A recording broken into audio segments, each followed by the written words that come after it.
o tema da homossexualidade e cultura védica barra indiana, barra hindu e etc. Ok? Primeira coisa é, a cultura hindu ela é uma cultura bastante muçulmanizada. E a cultura muçulmana é uma cultura bastante antagônica ao homossexualismo. Ok?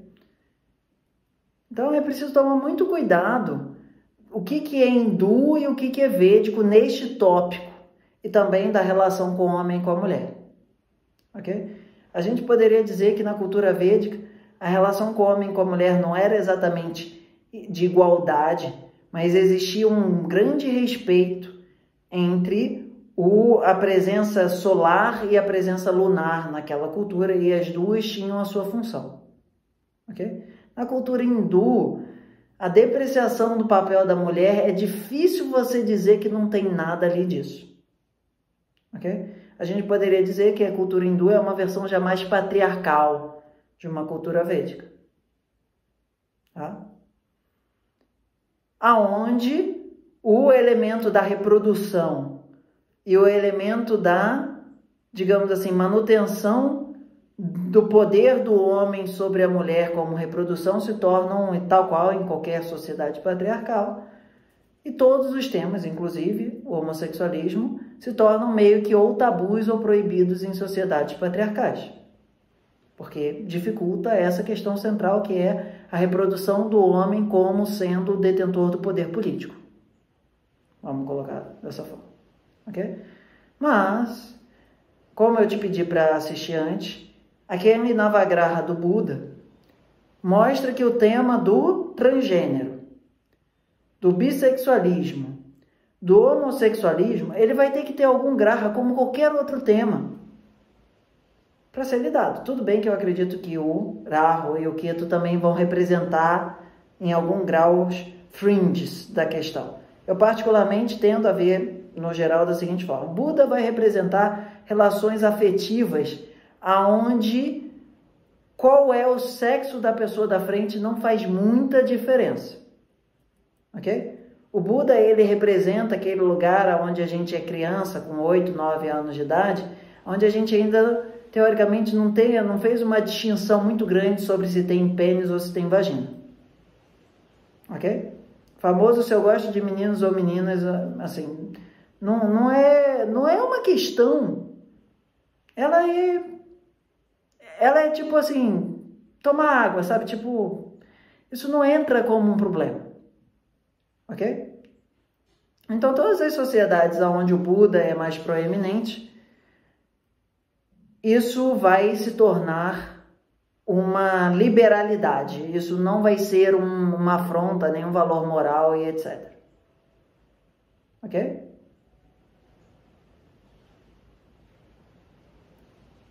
Isso envolve não só sexo, mas abraço, beijo, ficar no colo, coisas assim. Ok? Sociedades onde o Marte é muito forte, isso tende a ser bastante negado, porque o Marte é um pouco um conceito Marte-Sol, né? Falando na nossa visão ocidental. Aí aqui eu não vou entrar tanto na questão do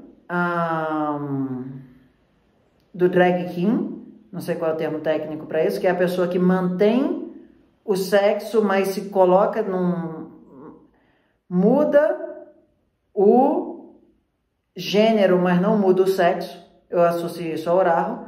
E Ketu muda de gênero e de sexo, que é o transgênero. Ok? Todas essas três são variações de uma sexualidade não darwinística, no sentido de que não está reproduzindo a espécie, não sei o que, etc. Ok? Então, do ponto de vista védico, desde que você não esteja, digamos assim, matando ninguém, o védico mais antigo, desde que você não esteja fazendo nada que, digamos assim, você ostensivamente incomode os outros, a cultura védica é, cara, cada um com a sua, e segue o jogo, entendeu? Não tem porquê a gente brigar com uma pessoa só porque ele torce para o Flamengo e não para o Fluminense. Não tem por que a gente brigar com uma pessoa só porque ela adora Shiva e não Vishnu. Não tem por que a gente brigar com uma pessoa só porque ela está casada com uma pessoa que tem barba ou não, sabe? A cultura védica, em um amplo sentido, ela é muito liberal na ideia do tipo assim, aquela pessoa está encontrando o caminho espiritual dela, ela está encontrando a paz dela, por que você vai ser contra isso? Não tem o menor sentido. Uma pessoa que está cantando alguma coisa do tipo assim, Lokasa, Mastasu, Kino, Babantu, não tá, vírgula, os homossexuais não. Entendeu? Tipo, é que todos os seres de todos os mundos encontrem o seu caminho e que isso faça sentido. Mas veja bem, a gente não está falando da cultura indiana e nem da cultura hindu.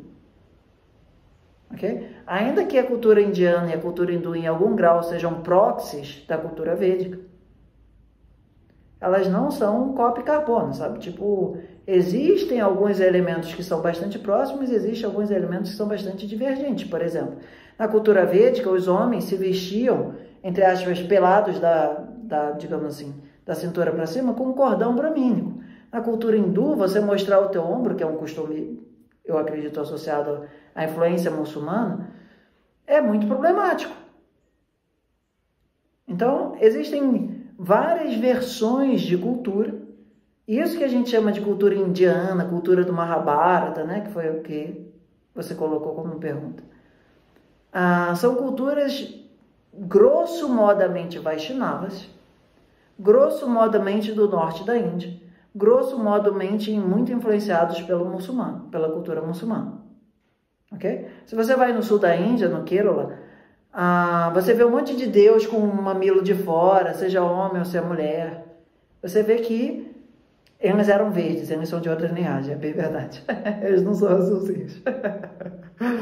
Eu não sei se você lembra, mas tem um outro Dhanvantari que a gente tem, que tem do sul da Índia, e ele é verdinho.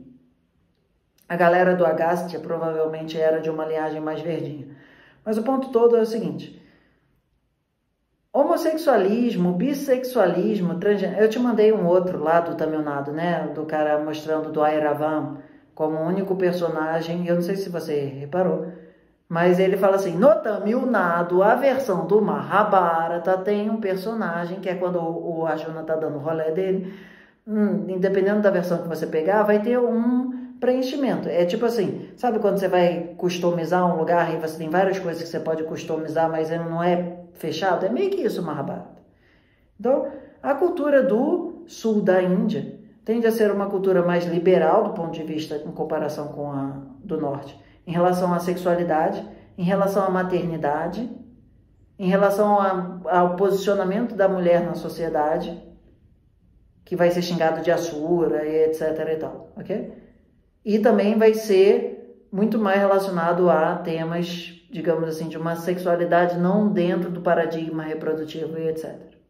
Ok? Por outro lado, a cultura védica, digamos assim, mais antiga, via a relação sexual muito mais como uma atividade reprodutiva.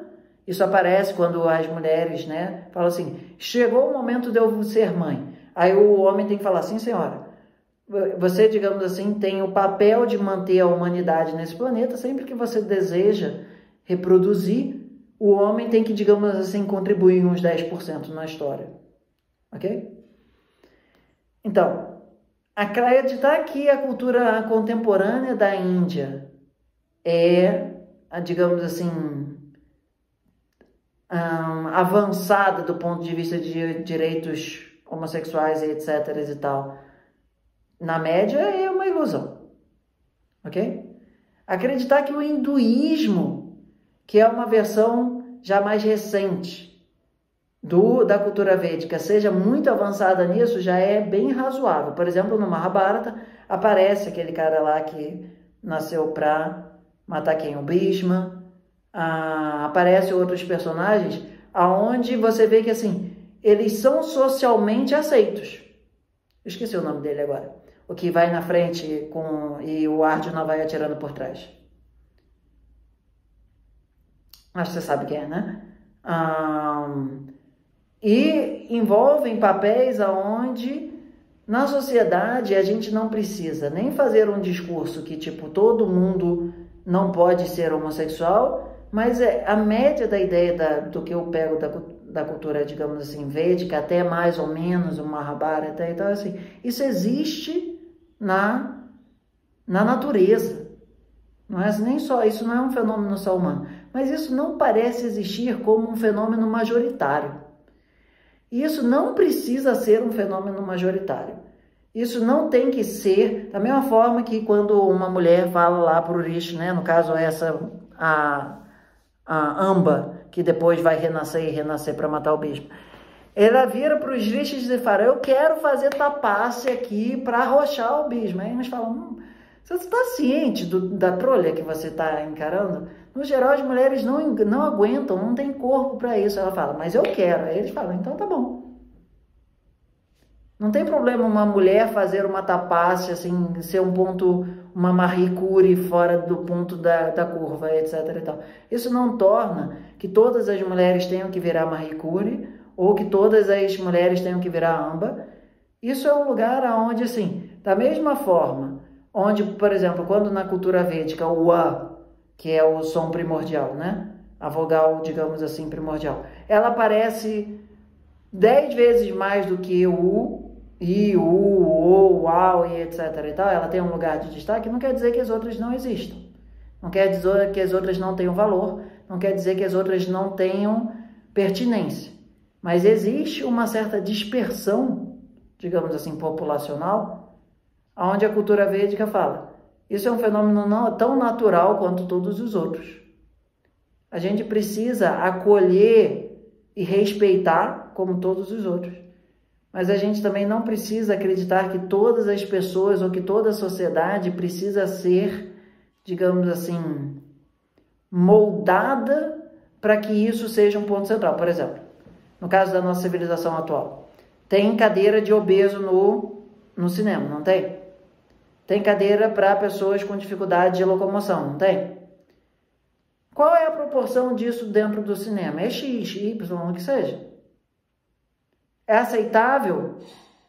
É necessário que todas as poltronas tenham aquela proporção? Não. Mas não ter essa proporção também não é aceitável, do ponto de vista de uma inclusão social. Entendeu?